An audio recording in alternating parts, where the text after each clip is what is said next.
राम राम भाऊ. राम राम राम राम. म्हटलं दादा, लोकसभेसाठी उभा आहे म्हटलं मी, तर मागच्या वेळेस सारखं लक्ष असू द्या आता. लक्ष असू द्या म्हणजे नेमकं काय करायचं? म्हणजे आमच्याच पक्षाला निवडून द्या असं म्हणून राहिले ते.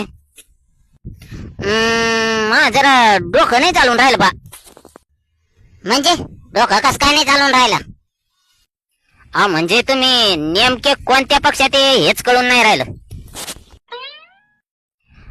15 वर्ष झाले तुम्हाला निवडून देऊन राहिलो भाऊ आम्ही, आणि नेमकं ज्याचं सरकार त्या पक्षात तुम्ही चालले जाता, म्हणून जरा डोकं नाही चाला लागलं बा. अहो मग पहिला जसा तुमचा आमच्यावर विश्वास होता तसाच कायम राहू द्या.